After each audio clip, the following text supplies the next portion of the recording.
Many people think that the death began in Europe, that the Genoese ships carrying corpses to Sicily were the cause. But no, the story begins much further back. Much further back. Around the beginning of the 14th century, the Mongol Empire was at its height. They controlled a large part of Eurasia, from China to Eastern Europe, and with their armies they opened up a transcontinental highway, the Silk Road. But what carried their goods and merchants was not just textiles and spices, but small, dirty, and destructive creatures, rats and fleas. In Hubei province, China, in 1334, a terrible epidemic broke out, which is recorded to have killed 5 million people in just a few months. No one knows for sure if it was the bubonic plague, but the descriptions of high fevers, swollen glands, and rapid death suggest that it could have been the beginning of a global pandemic. From there, the disease traveled along trade routes through Central Asia, the Middle East, and into the Black Sea ports where Italian merchants waited for goods to be shipped back to Venice, Genoa, and Pisa. In 1346, the city of Kaffa, a trading center in Genoa, now Feodosia, Ukraine, was besieged by the Mongols.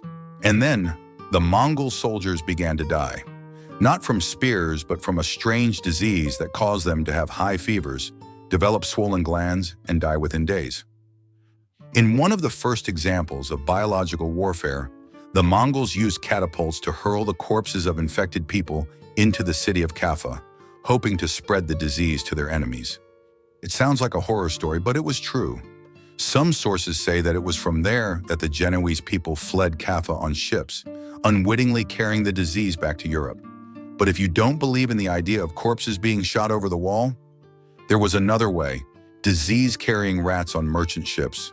That was enough to send the Grim Reaper on its way. In October 1347, 12 Genoese ships docked at the port of Messina in Sicily. The passengers were either dead or dying. The sailors were feverish, covered in swollen glands and sores. No one understood what was going on. The authorities quickly ordered the dismissal of the ships, but it was too late. The sailors had already left the ships and were visiting the markets, churches, and taverns. Within days, the locals were starting to get sick, and within weeks, corpses were appearing on the streets of Sicily like mushrooms after a rain. Europe had opened its doors to the Black Death, and it wasn't slow. After Sicily, the Grim Reaper crossed the sea to Genoa and Venice. From there, it spread to the heartbeats of cities: Florence, Pisa, Milan, then to France, Marseille, Avignon, Spain, Barcelona, Valencia, Germany, Poland, and finally England. In just 3 years, from 1347 to 1350, almost all of Europe was infected. The first targets were the trading ports, where ships docked, carrying rats and fleas. From the ports, the disease traveled with the flow of people. Merchants, monks, pilgrims, mercenaries, even corpses being carried away for burial. Wherever there were people, there was disease. No city was immune. Even with strong walls or strong fortresses, fleas did not need gates to enter. The disease spread not only to Europe, but also to North Africa and the Middle East.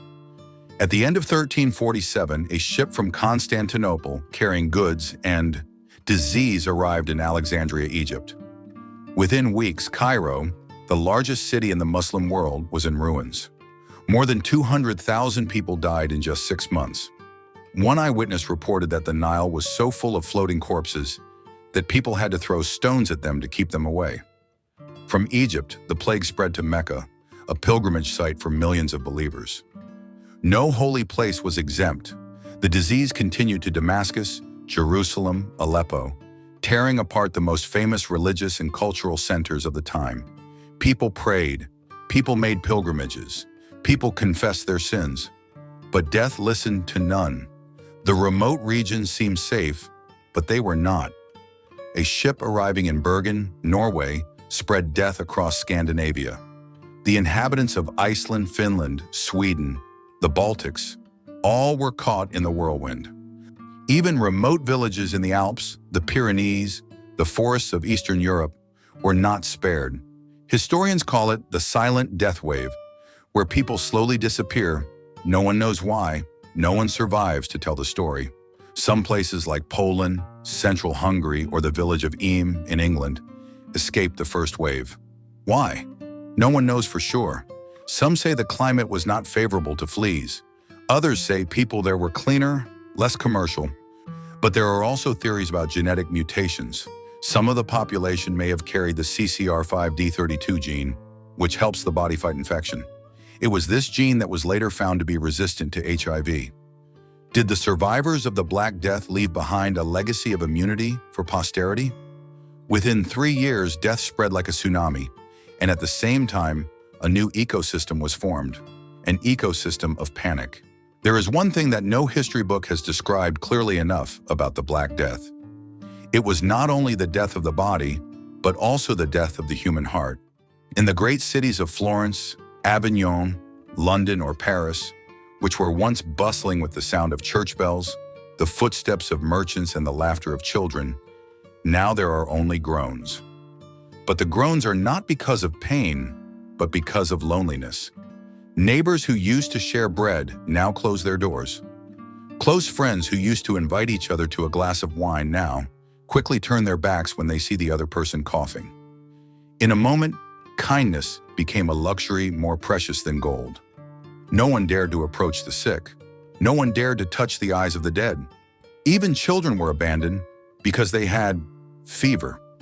We, a species praised for loving, have begun to fear each other more than the devil. Agnolo di Tura, a scribe in Siena, Italy, left behind a chilling letter to posterity. I buried my 5 children with my own hands. No priest, no ceremony, just a hole in the ground. I threw their bodies in like sacks of flour, and then I covered them with dirt. Alone. I no longer cried. No more feelings. I just wanted to survive. Agnolo was not alone. Thousands of Italians, French, English, did the same thing. They did not do it out of carelessness. They did it because if they stopped to mourn, they would die too. No funeral. No candles, no farewells, just bodies thrown into the hole and forgotten. One of the most poignant symbols of this period was the absence of funerals. 14th century Europeans took burial rituals extremely seriously. A proper funeral is a sign of respect, a way to ensure that the soul of the deceased will rest in peace. But when the epidemic came, there was no time and no people to do that. In many cities, the authorities ordered no large gatherings at funerals, no hiring mourners, no wearing new black clothes, no ringing church bells too many times because the sound drove the living crazy. In Florence, people threw their loved ones' bodies into the streets at night so that corpse carriers, poor people who made a living by carrying corpses, could collect them. 1 body, 2 bodies, 3 bodies were loaded onto wooden carts and dragged to mass graves. In some places, mass graves were dug like lasagna. A layer of bodies, a layer of soil, and another layer of bodies. If there is one thing that sets the world of the Black Death apart from all other crises, it is the collapse of its most basic unit, the family. In thousands of surviving records, from Italy to France, from Germany to England, a pattern repeats itself. Parents abandoning their children, wives abandoning their husbands, children abandoning their elderly parents. Not because they were evil, but because they were afraid. A child coughing, a sign of illness. An old man collapsing, a sign of death approaching. And instead of embracing, people ran. Instead of caring, people hid. In one place, a family of 7 had only one survivor, the baby. He crawled into the street, mumbling, "Mother," but no one stopped. These images are not just terrifying, they are the shame of a civilization. In the Middle Ages, God was the reason for life. But when the Black Death came, there were no miracles. Priests died, monks died. Even powerful bishops were not spared. When representatives of God died like ordinary people, faith began to falter. Many began to ask, if God is love, why does he let this happen? In the panic, religious extremists, like the flagellants, went from village to village, whipping people on the back and preaching that the disease was caused by sinful human beings.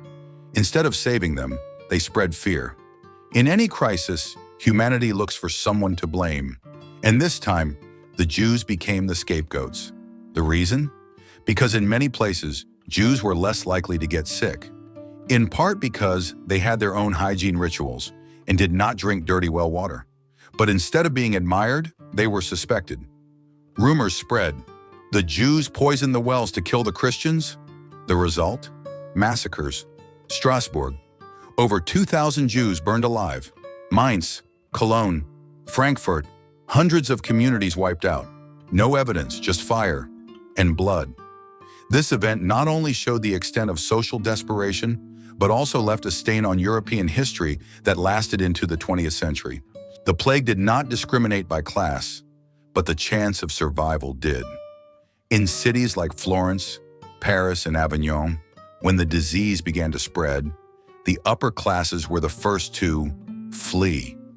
They had carriages, land in the countryside, detached villas, and most importantly, they had choices.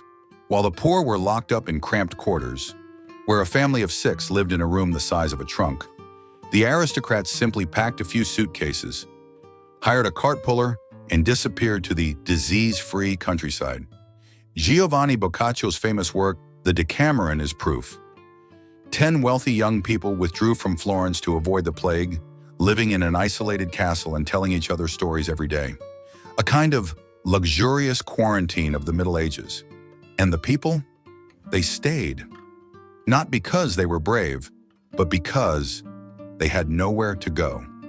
The irony is that it was the most powerful people, priests, counts, rich merchants, who fled the fastest.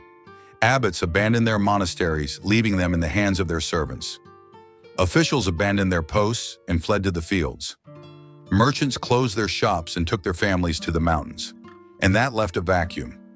No one to govern, no one to make laws, no one to care for the souls of the people. The class divide was so pronounced that in some places, the poor looted the houses of the rich not just to take food, but to take revenge. The 14th century saw a turning point. Death was no longer a common sentence, but a mirror reflecting injustice. When there were no words left, people turned to images. During the plague, paintings, murals, woodcuts appeared all over Europe with a single theme: death. Some prominent motifs: Dance Macabre depicts social classes, from kings, bishops to peasants, holding hands and dancing with skeletons. The message is clear: death spares no one. Memento Mori. Paintings remind people that they will die. Skulls, hourglasses, wilted flowers become familiar symbols in every home. The Virgin and Child. But the child's eyes are now not happy, but panicked. The Virgin holds the body, not of her child, but of all humanity. Art in this period no longer glorifies gods or heroes, but rather records a collective nightmare as a way to preserve fear. It cannot be said that all of humanity turns its back on each other. In the darkness, there are still faint rays of light. A few monks, despite knowing the danger, still stay to take care of the sick, give food, and hold mass. Some doctors, even though they did not understand the disease, still tried to treat it with herbs, suck blood, pray. Some poor people took care of their neighbors because if I don't do it, who will? However, the number of people like that is very small. Death makes most people selfish. People lock their doors, store food, and even chase away their relatives if they have a fever. Some families even nailed their doors from the inside, locking themselves in, and died inside. An entire city was as quiet as a grave, not because of peace, but because no one dared to come near anyone. Medieval medicine was still heavily tinged with superstition. People believed that comets caused illness. People believed that dirty air was the culprit, miasma theory. Some places believed if someone smells bad, illness cannot enter. So people hung dead animals in their houses to prevent illness. Doctors discovered that people who held bunches of herbs, like roses, mint, lavender, were less likely to get sick. So, anti-epidemic perfume was born, and common people wore bird masks, stuffed with herbs in their beaks. believing that they would avoid illness. Of course, nothing worked. But in desperation, people clung to anything. The climax of chaos was when people wanted to die more than live. Many people committed suicide when they saw their loved ones die. Some jumped into wells to avoid witnessing any more. Some women poisoned their children and then committed suicide, believing that the whole family would be reunited in heaven. And those who did not die began to consider all values meaningless. There were groups of people partying and dancing in the streets because living today, tomorrow may die. There were groups that formed indifference associations where anyone who cried would be punished. In some places, people killed cats and dogs, burned forests, because they believed that was the source of the epidemic. Death brings out the deepest part of humanity. When there is no hope, reason disintegrates, and the basic instincts arise, not to live, but to fight madness. From a society that was orderly, moral, and full of rituals, the Black Death exposed the fragile nature of civilization. Humans are no longer creatures who love, but only creatures trying to survive. When you are so afraid that you lock the door to your mother, when you bury your child with your bare hands and do not shed a single tear, when you pray and no one answers, you will understand. Disaster does not only kill the body, it kills the soul of society. When the worst of the Black Death's devastation passed, around 1351, Europe awoke like a survivor of an apocalyptic storm. Half the population was gone. Grass was growing wild. Houses were empty, windows broken, stables unkept. Whole villages were left without a single person. The heirs were dead, leaving entire tracts of land unclaimed. Yet amid the devastation, there were survivors, and they began to look around and see the change. They saw the lords, who had once ridden through the village in their sable coats, now dirty, without servants, without income. They saw the great farms needing workers, but no one was left. And they understood. They, the survivors, were now valuable. Before the pandemic, peasants were tied to the land, living as tenants, paying heavy taxes and working for their feudal lords for free. After the pandemic, the situation reversed. Now workers were scarce, lords had to compete to hire workers. And workers began to set prices. I will work for you, but you will pay double. I will harvest the rice, but no more firewood. I will not work on Sundays. In some places, peasants voluntarily left their feudal lands, which was once considered a crime of rebellion, to find places that paid better. A new class emerged, workers with bargaining power. The feudal lords had never felt their position so shaky. They met and passed a new law, called the Statute of Laborers in England, 1351, which stated workers were forbidden from demanding higher wages than before the pandemic. No moving without a permit. Those who refused to do so were punished with imprisonment. They tried to freeze time, to keep society as it was before the pandemic, as if nothing had happened. But times had changed, and the poor no longer wanted to be silent. In 1381, a shocking event broke out in England, the Peasants' Revolt. The causes: increased taxes, tightening legal pressure, and post-pandemic social suffocation. The people of Essex and Kent, led by Wat Tyler, marched on London, thousands of them armed with picks, shovels, axes, and clubs. They burned tax collectors' houses, hanged officials, demanded the king reduce taxes, abolish serfdom. King Richard II, then 14 years old, was horrified. He met them and promised to comply. But when they retreated, he went back on his word. Wat Tyler was killed. The rebellion was crushed. However, society was no longer the same. Fear from above had begun. Although the uprisings were suppressed, many changes were irreversible. Serfdom weakened. Many places abolished it, allowing peasants to rent land and keep their income. Wages increased. Although the state banned it, wages actually increased due to supply and demand. Freer migration. People gradually left their villages to find work in the cities. The classical feudal system broke down. Counts, dukes, etc. began to lose control of the land they once ruled. Society entered a period of transition between the Middle Ages and the early Renaissance, where people began to ask the question, who am I? What rights do I have? The Black Death did not just kill people. It also killed the belief that the world was orderly. The good died, the wicked lived. Children died. Old men lived. The pious died. Thieves lived. In the midst of this chaos, some people began to search for new meanings in life. Philosophers left their monasteries and preached in the public squares. Poets abandoned their chants and wrote about pain, loss, and the desire to live. Painters painted realistic scenes, no longer gods, but dying people, mothers holding the bodies of their children. A new humanism gradually emerged, placing humans, not gods, at the center. After the pandemic, the male population decreased sharply because men did heavy work and were more susceptible to disease. This led to an unexpected consequence. Women were given more roles. Women replaced men in farming.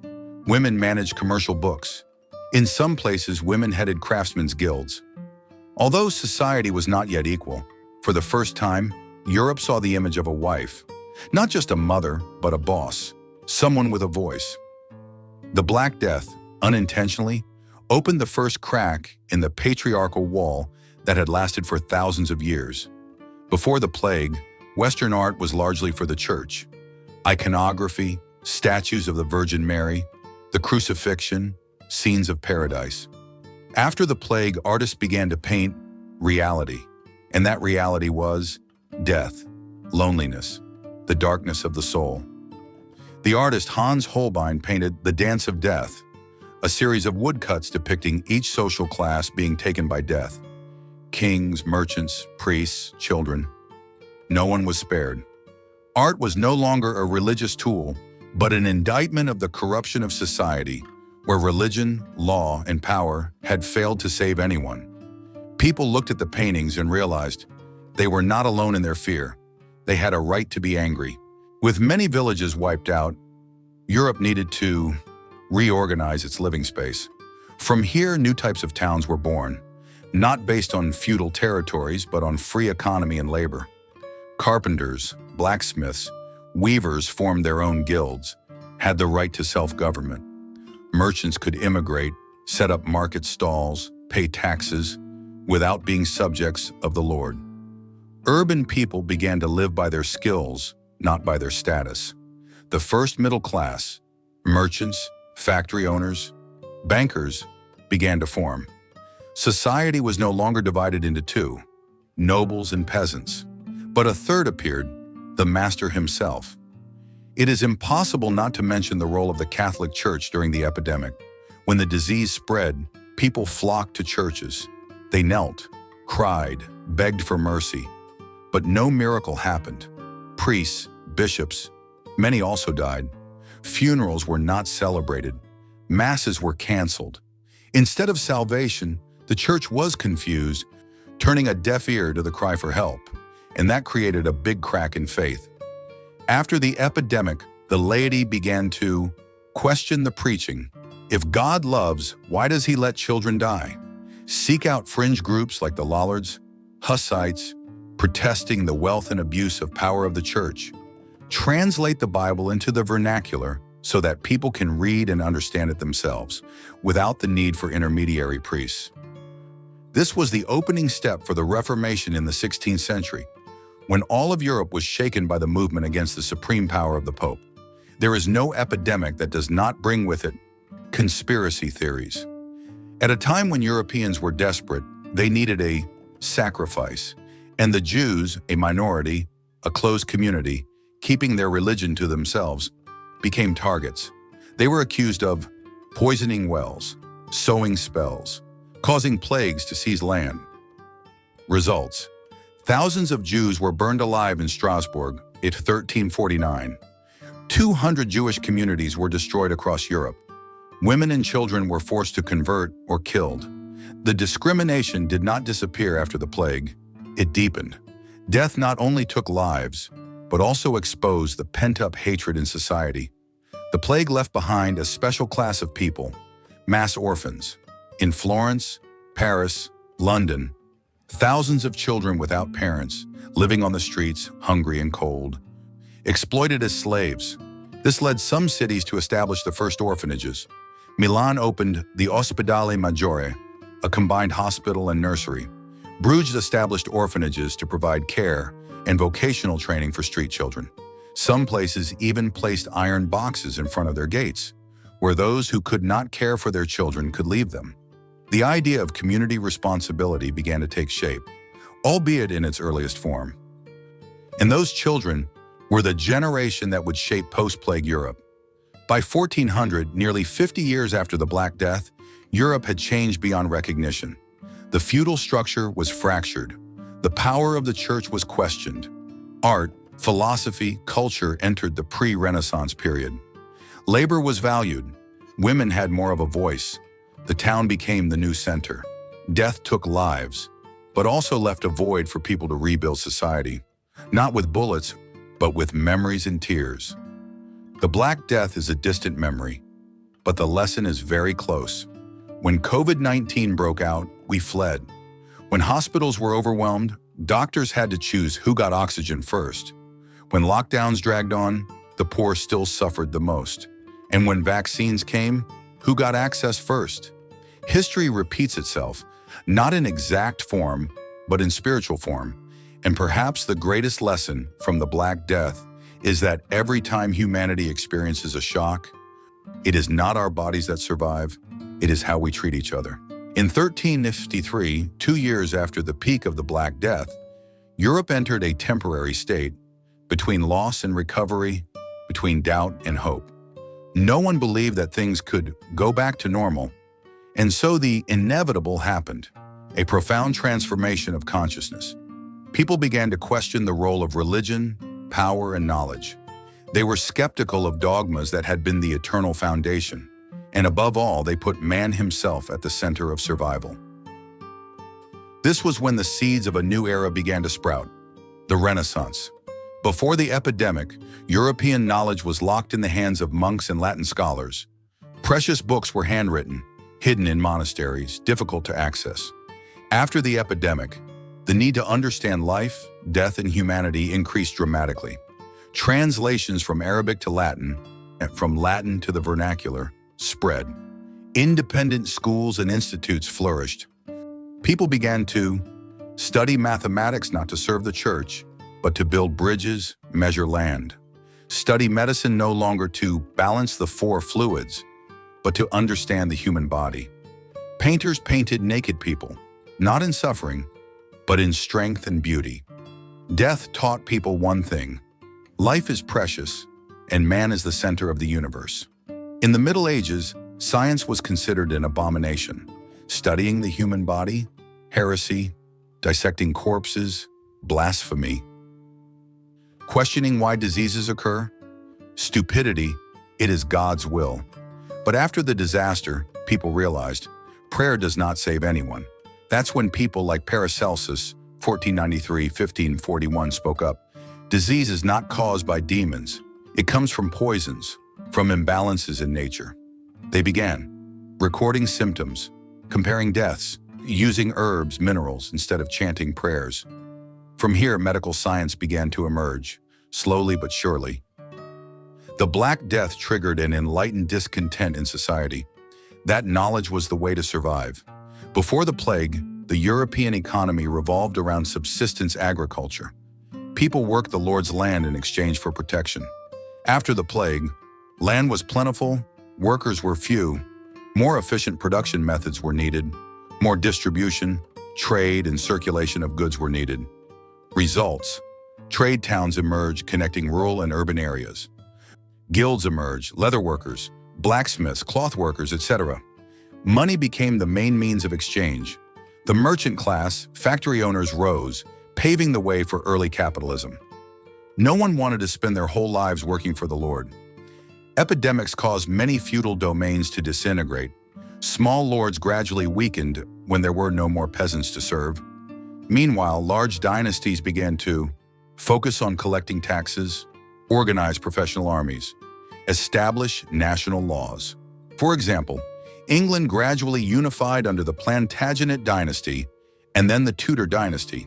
France, after the disaster, was rebuilt under the Valois dynasty and then the Bourbon dynasty. Spain was consolidated from small kingdoms into a single state after 1492. The Black Death inadvertently broke the old fragmented world and laid the foundations for the modern state. Before the Black Death, the sick were prayed away. After the disaster, a series of health reforms were born. In 1377, Ragusa, now Dubrovnik, Croatia, was the first place to apply a 40-day quarantine. The word quarantina was born. Venice established a system of monitoring ships, checking the health of sailors before going ashore. Florence and Milan built lazarettos, places to isolate infected people, far from the city. Consciousness began to emerge. Public health needed collective action, not just personal faith. This was the premise for the entire system of epidemic prevention, quarantine, and epidemiological surveillance of the modern world. There has never been a time when the obsession with death has permeated all forms of art as much as after the pandemic. Paintings of the dead dancing gracefully with the god of death, danse macabre. Literature is filled with images of the dying, journeys to hell, and belated repentance. Churches decorated with skulls and bones, a reminder, memento mori, remember that you will die. But strangely, instead of dragging people into despair, these symbols make them live more deeply. No one thinks that living long is a given anymore.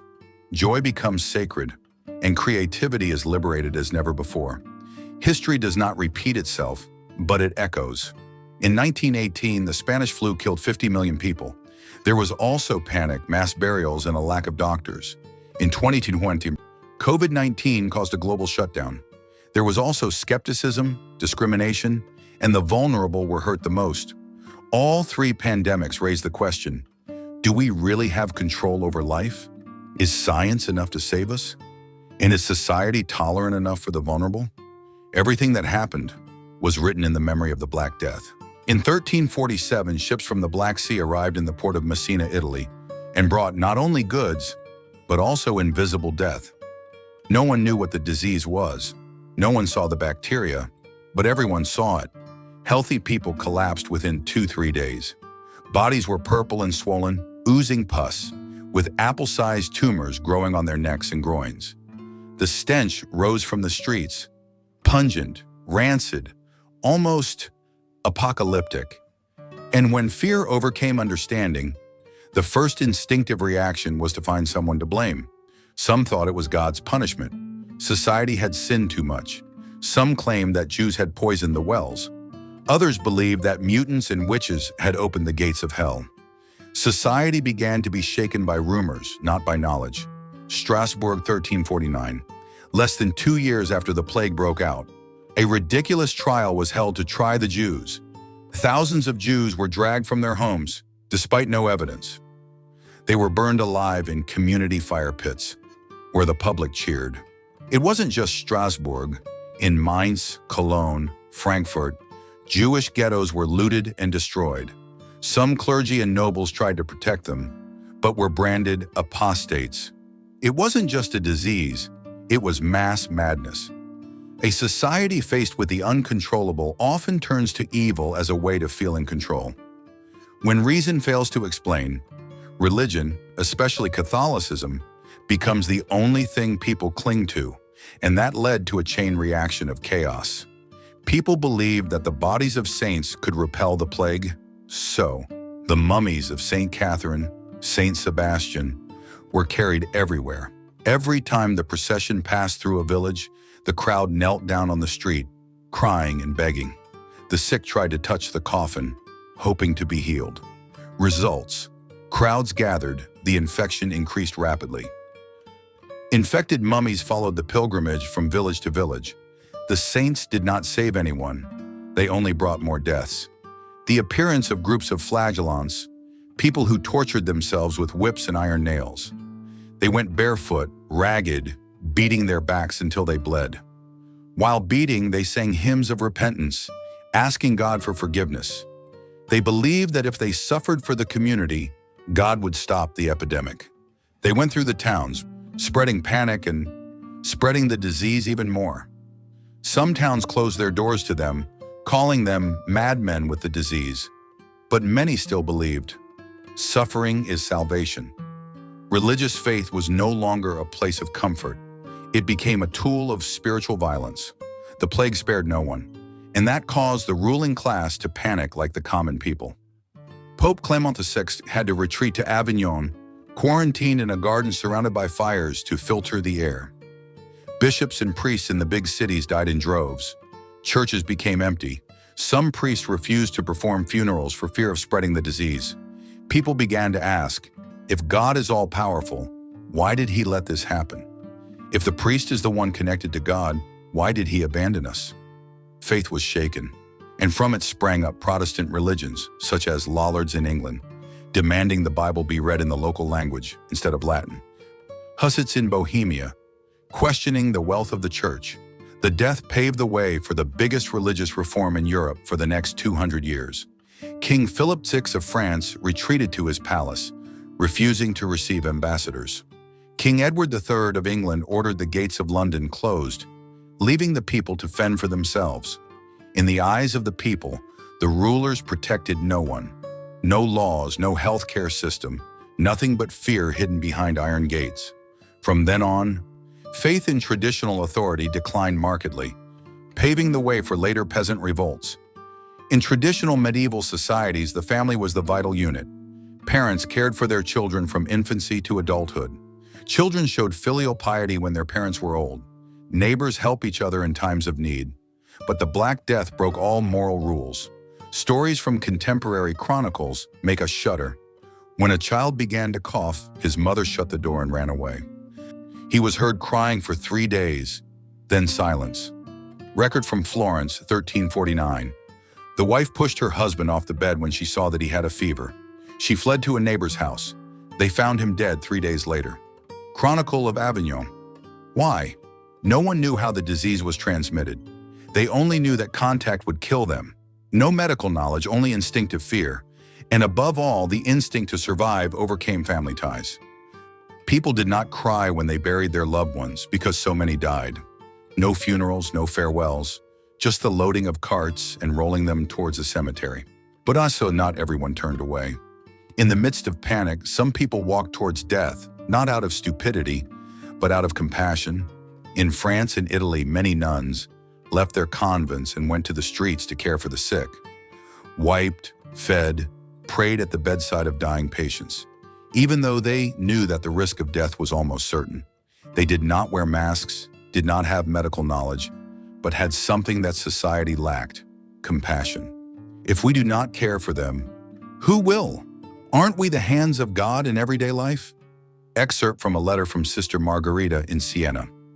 Many poor women, who used to make a living by washing clothes and helping with housework, became caregivers, hired to sit by the sick. Wiped away blood, cleaned up fluids, fed them, helped them die peacefully.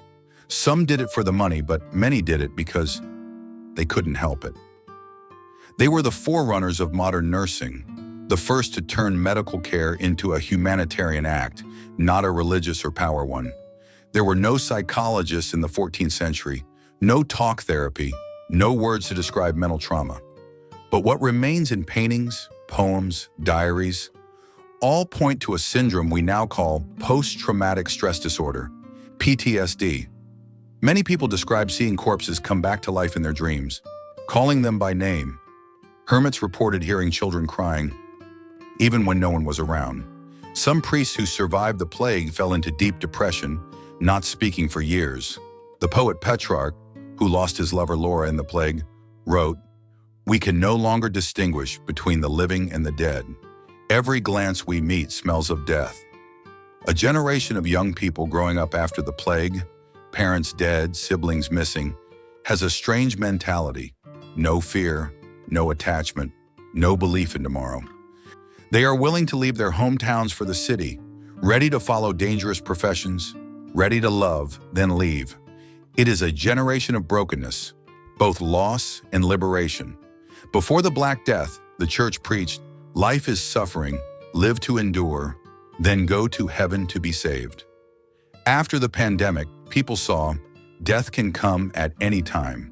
So, why not eat while you are full? Why not love while you are still loved? Why wait for the next life when we may not even live to see tomorrow. Music was more vibrant, dancing was back. Paintings of women of the human body, once forbidden, became popular. Books written in vernacular instead of Latin exploded, because knowledge had to be available to all. A society that had been locked in fear broke apart, becoming a place where people wanted to experience rather than endure. The Black Death did not just kill people. It killed the old world, where power was in the hands of priests, lords, and superstitions, relationships bound by duty rather than love, illusions of immortality of regimes, states, and religious empires. But from there, it opened up. A sense of individuality. I live, I choose, I am responsible. A sense of community. My health affects others. The beginning of science, nursing, psychology, and empathy. As the corpse wagons rolled through the streets of Europe, it wasn't just people who were buried. It was a centuries-old economic order that began to collapse. From the English countryside to the farms of northern Italy, from the textile mills of Flanders to the bakeries of Florence, the hands that made the products were gone. No one planted, no one harvested, no one collected taxes, no one paid. The result was not just devastation, but total reconstruction. Before we get into the details, let's imagine European population in 1347, about 80 million. After 3 years, more than 25 million people died, a third of the population. Some regions like Florence, Siena, Avignon lost 50–70%. What happens when the wealth creators disappear? In feudal society, land was a valuable asset, but it was only valuable when it was worked. The estates of England, France, Germany were suddenly without farmers. Crops were abandoned, livestock wandered, wheat withered. Those who survived fled or demanded higher wages. Nobles and lords, who had lived on rent, began to run short of cash. And for the first time in centuries, workers could bargain. Before the plague, an English peasant earned about 2 piastres a day.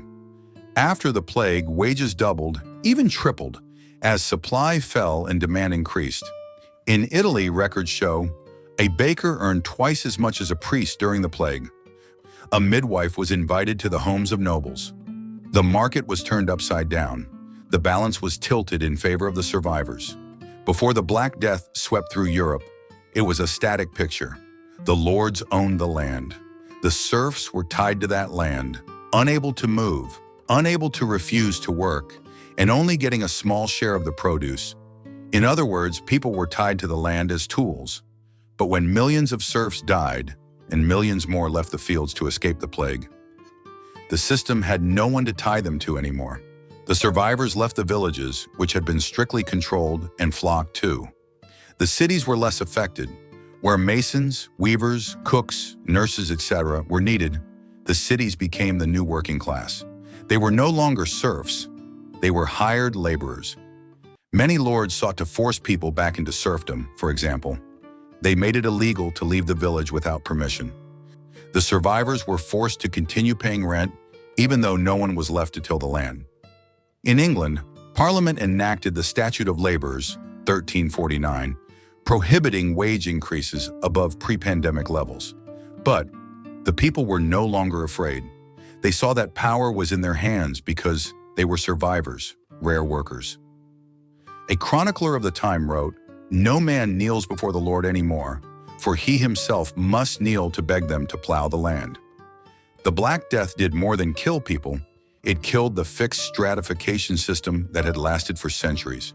Merchants, blacksmiths, tailors, who survived the plague suddenly, had the property left by the dead, were hired at higher prices, bought abandoned farmland at cheap prices.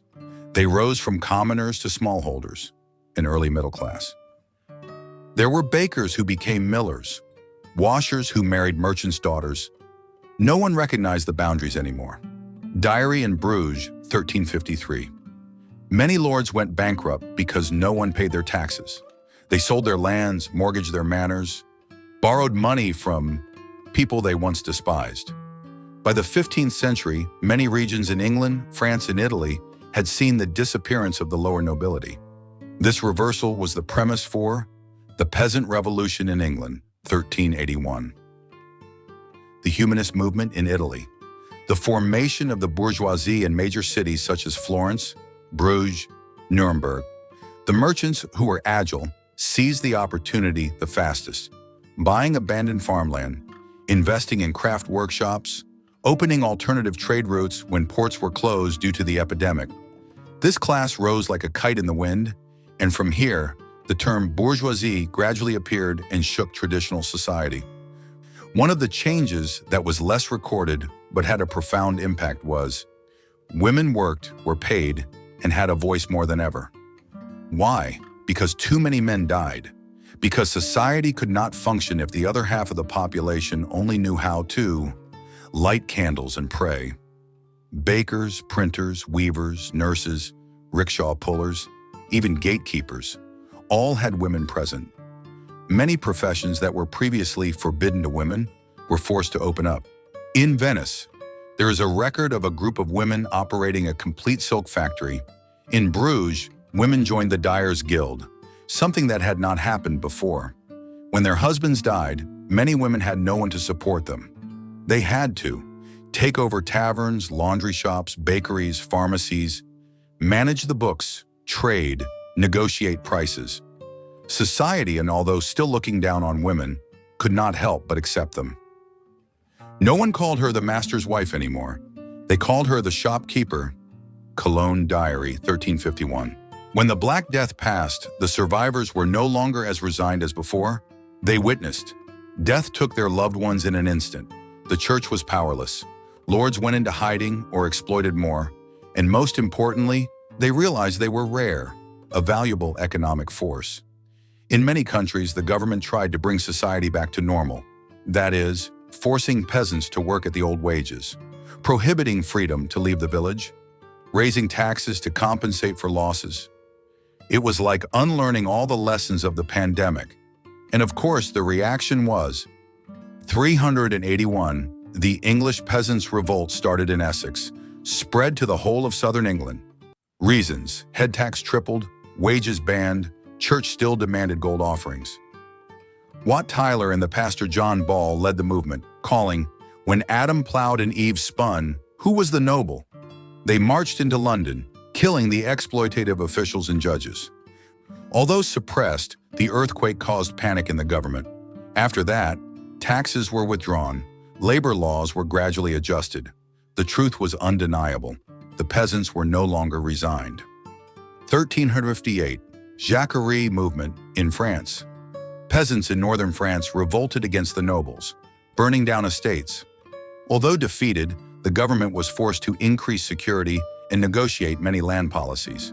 Before the epidemic, the European economy operated on ground rent, collected in products such as wheat, eggs, chickens, compulsory service, having to work for the Lord X days, Sherm week, transactions in kind. But when people abandoned their fields, the land was abandoned, the tax system collapsed. Lords, cities, and merchants were forced to switch to money transactions. Farmers, craftsmen, servants demanded payment in money because they could choose other employers or change jobs.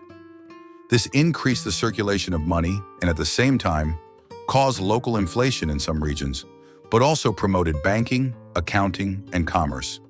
In Florence, the Medici Bank expanded after the plague, financing the city's reconstruction. In Germany and the Netherlands, private lending institutions emerged, creating a primitive credit market. From a society of borrowing chickens and paying rice, Europe was entering an era in which human value is no longer measured by bloodline, but by the ability to create wealth. The plague didn't just bury the dead, it also buried the old social structures. The compulsory labor structure was no longer valid. The subsistence economy was broken. A new middle class emerged from the once despised. The former serfs could now bargain. Women who had been excluded from the economy became shopkeepers. The nobility who had lived on rent now had to borrow money to survive. The old order didn't collapse with swords, it collapsed with emptiness. It was death that created space for innovation. You might think that the plague would only bring grief, but strangely enough, after death came an awakening. After 1350, Europe began to see an explosion of art, philosophy, science. Centers like Florence, Milan, Bruges became creative cities. Why? For after witnessing the fragility of life, people began to ask, if God does not save us, must we save ourselves? When prayers failed to stop the epidemic, the prestige of the church plummeted. People began to relearn medicine, mathematics, astronomy, things that were once considered pagan. No longer just painting angels and saints, they began to paint real people, real emotions, real suffering. The works of Boccaccio, Chaucer, Petrarch clearly reflect life after the epidemic, full of satire, pain, but also sanity. Monetization spread. The commercial bourgeoisie grew rich. Cities became centers of commerce and creativity. Imagine a world where everything that was once immutable, your position in society, the job you were allowed to do, the beliefs you were forced to maintain, suddenly became empty. The Black Death was that void, a terrifying void, but also the only chance to remake the world. We did not choose to survive to renew the world. But when the old world dies, we are the ones left to start again. Anonymous note, Paris, 1352. Imagine yourself in 1348. In the morning, you eat bread with your wife and children. In the afternoon, your wife coughs up blood. At night, your child has a high fever. 3 days later, both are dead, and no one knows why. No doctor can explain it. No priest can save you. No God can answer your prayers. In that void, in the midst of confusion and despair, people do the only thing they know how. Make up reasons. Spiritual reasons, myths, divine providence, karma, anything to inject order into chaos. The most common explanation, especially in Europe, is, this is God's punishment for sinful humanity. Why? The church has long taught that all suffering is due to sin. The pandemic is so widespread, so devastating, it can only come from divine wrath. This led to public penances, where hundreds of people knelt and whipped themselves on the back to atone for their sins. The flagellants, flaggers of self-flag movement, spread from Germany to France, Belgium, Poland. They went everywhere dressed in cloaks, whipping themselves on the back until they bled. Death is not prevented by medicine, but by tears of repentance. A priest in Strasbourg. When religious explanations were not enough, people looked for a scapegoat. Witches were accused of calling on the devil to spread plagues. Old women, living alone, with knowledge of folk medicine, were accused of being witches. They were burned alive, stoned, thrown into wells. In a Swiss village, 1349, 3 women were accused of poisoning the wind and were tied up and thrown into a lake. When reason cannot explain, people create demons to kill it. Some doctors of that time explained the epidemic as due to the unusual combination of planets causing poisonous gas in the air. This argument comes from the astronomical event in 1345 when Mars, Jupiter, and Saturn converged, a rare phenomenon. Based on that, they declared, the air is poisoned. Burn aromatic herbs, open windows early in the morning to avoid poisonous gas. The result? People lit big fires in the middle of the square to clean the air, carrying incense bags, bird beak masks filled with herbs, which later became the symbol of doctors during the plague. For centuries, the Roman Catholic Church was the pillar of life, explaining all natural phenomena, defining morality and sin, power greater than kings. But when the Black Death came, priests died, the Pope fled, prayers saved no one. In Avignon, where Pope Clement VI resided, fires were lit around him to purify the air, an act of desperation, not of faith. The panic of the church itself became a symbolic collapse. People began to think, if God's people die like us, where is God? Many priests abandoned their parishioners when the plague came. Some took advantage of the situation to demand more money to hold Mass. In Florence, it is recorded, a priest demanded 10 gold coins to say prayers for his family and ran away after the first sentence. From then on, Faith in God did not immediately disappear, but the reputation of the church was seriously damaged. This would be the seed of the Protestant Reformation later, when Martin Luther questioned the doctrine. No one knew where the disease came from. No one understood why it died so quickly. And in the confusion, people looked for someone to blame. That someone, the Jews.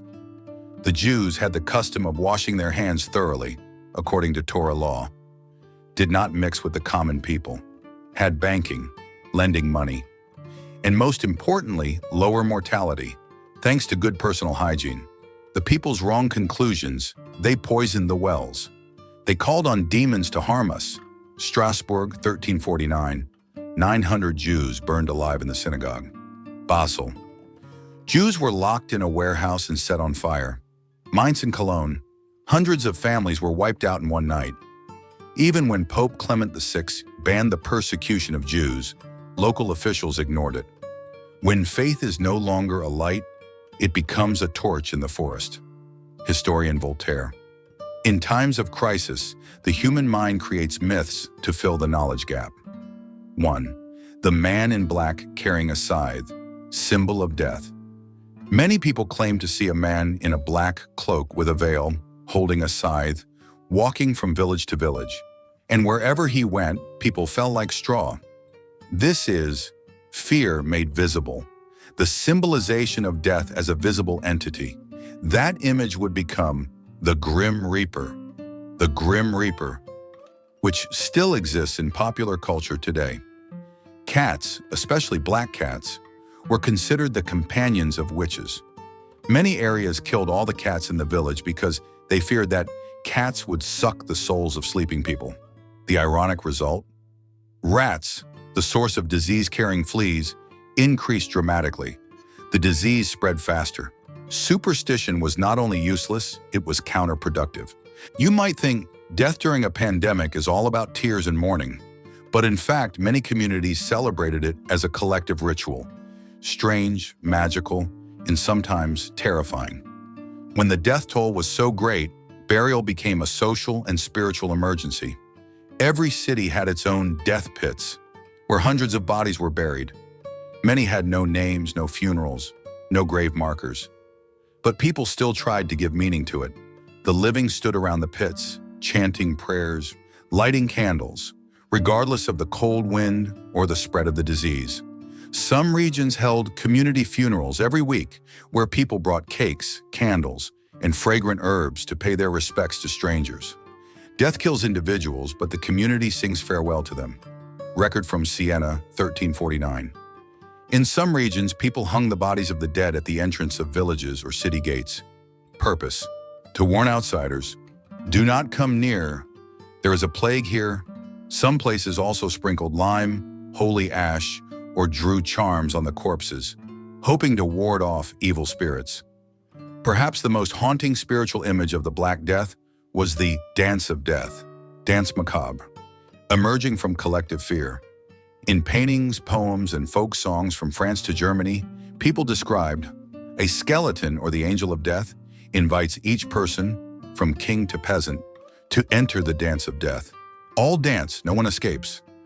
Meaning, death is absolute justice. The dance says, no king, bishop, merchant, or beggar can escape fate. The plague teaches people that all titles, properties, positions are meaningless before death. When death calls, everyone must follow the music. Dance Macabre mural, France, 14th century. The dance appears in church murals, especially in Basel, Lubeck, Tallinn. Nursery rhymes like Ring a Roses, England. Innocent in tone but dark in meaning. Mass death doesn't just kill people, it reshapes the collective psyche for centuries. Art becomes haunting paintings no longer depict only gods. They depict dead people, corpses, skulls. The memento mori style begins to appear. Remember that you will die. For example, a nobleman wears a ring with a skull engraved on it. The rich decorate their bedrooms with skulls to remember impermanence. Spiritualism becomes haunting. The explosion of radical beliefs. The flagellants, self-flagellation movement returns many times. Small sects emerged, believing that the end of the world was coming, and seeking to purify the soul with extreme rituals. Many regions recorded people buried themselves in cellars, fasted until they were exhausted. Groups of people wandered around screaming, "God is punishing," scaring the whole village. In an era without antibiotics, vaccines, or microbiology, faith is the only medicine humans have. And sometimes that faith needs a form, a punishment from God, a dance of death, an ancient curse, a devil cat roaming the night. Why? Because if death has no reason, then everything we do in this world is meaningless. If a good child dies like a thief, if a virtuous monk dies like an atheist, what is fair? And in the hunger for justice, people create reasons, myths, superstitions, falsehoods. The Black Death is gone, but it left permanent cracks in the human psyche. Faith is no longer absolute. God is no longer omnipotent. Death is no longer sacred. It has become familiar. It has changed the way people look at life and death. Created a new age of art, dark, naked, full of death. Laying the foundations for the religious Reformation, when people began to ask, if the church doesn't save us, why should we believe? Do you notice? When we carve skulls on our jackets, when we play metal music with the image of death holding a scythe, when we still talk about unlucky black cats, we are still living with the aftershocks of the Black Death. Every society needs a story to make sense of death. Otherwise, death will devour its soul. Quote from a Renaissance theologian. The Black Death left behind immeasurable consequences. Half of Europe's population died. The economy, society, faith and knowledge were destroyed. But then from the ashes, the world did not disappear. It transformed. From panic to adaptation. From fear to innovation. From ignorance to enlightenment. This was the moment when history began to change direction.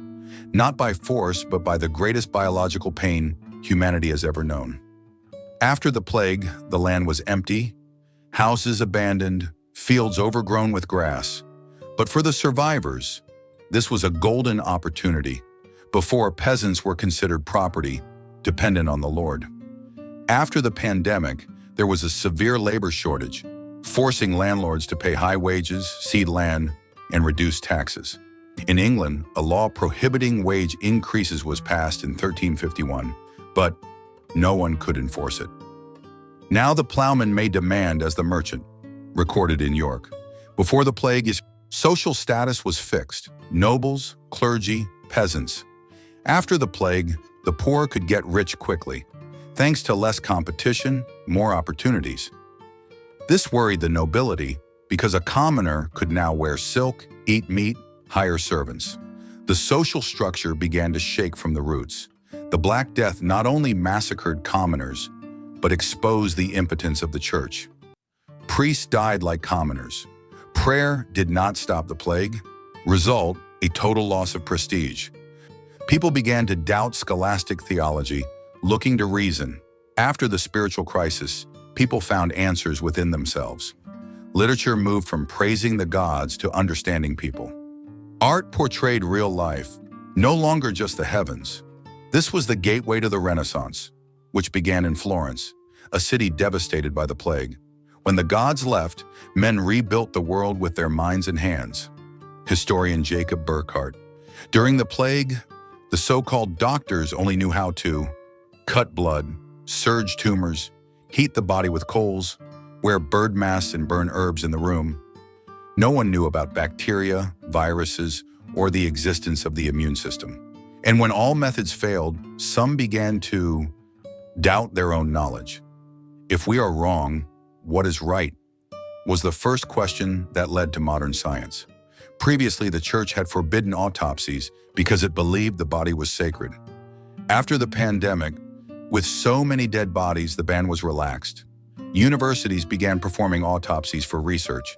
In Italy, at the universities of Bologna and Padua, medical students saw hearts, livers, and lungs for the first time with their own eyes, not just through Galen's ancient books.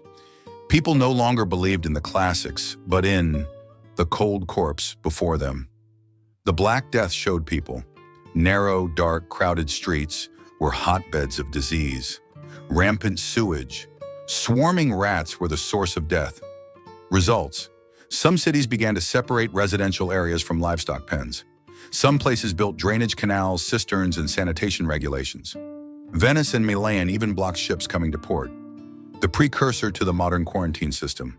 The word quarantine comes from the Italian quaranta giorni, meaning 40 days. Merchant ships arriving in Venice had to anchor offshore for 40 days before entering port. This rule was not based on bacteriology, which did not exist yet, but on empirical observation. Wait long enough, if no one dies, then you are safe. This was one of the first milestones of empirical scientific thinking. Observe, verify, act. Before the epidemic, man is a small part of the divine order. You are not allowed to ask why. You are born a farmer, you die a farmer. The individual does not exist. There is only the collective, obedience, and prayer. After the epidemic, a just death awakens the ego, the illiterate survive, the virtuous priest dies, and thus humanistic thought is born. Each person has his own value, not just an ant in the hands of the gods. Intelligence, art, creativity become the means of salvation for oneself. The world no longer revolves around God, but around man with reason, emotion, desire. Notice those who changed history, Newton, Galileo, Kepler, Descartes, all grew up in the post-epidemic world. They are products of a world that knows that old books can be wrong. Children are born in doubt, live in uncertainty, and learn to measure the truth with their own eyes. The check-it-out mindset replaces believe it. No one believes in dogma with absolute certainty anymore. Schools, universities, laboratories spring up. Science begins with fear plagues make people question the body, the air, germs. From there, anatomy, medicine, microbiology, epidemiology, etc. are born. Without fear, there would be no discovery. Francis Bacon. The Black Death was a curse, but at the same time, it was also a prophecy because it destroyed the old world, but also made room for the new world. A world where people dare to ask, dare to draw, dare to doubt. Knowledge is no longer bound in monasteries. Art is no longer a hymn to the gods. It is the breath of the living. History is always cruel, but that is why it leaves behind lessons that cannot be taught in textbooks. The Black Death, with all its horror, was not just a cruel chapter of the past. It was the ultimate test of human resilience. And then, when everything fell apart, every grave, every broken cross, every abandoned house, humanity did not die. They sing, paint, heal, change society, re-question religion, medicine, and knowledge. It is a power that no virus can kill, the belief in rebirth. Even if you don't realize it. But when you wash your hands regularly, when you question what you've been taught, when you cherish a morning when you're alive, healthy, and able to walk out, you are living in the legacy of the Black Death.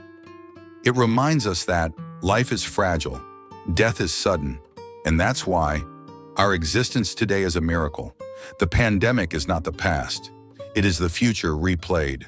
COVID-19 is a reminder. Climate change is a drumbeat. Our dependence on global systems, making us more fragile than ever. We cannot avoid new pandemics, but we can choose, go back to the way things were, or become a different, better version. No man steps into the same river twice, Heraclitus. But if the river is history, then we are swimming in the same water, just with a different name.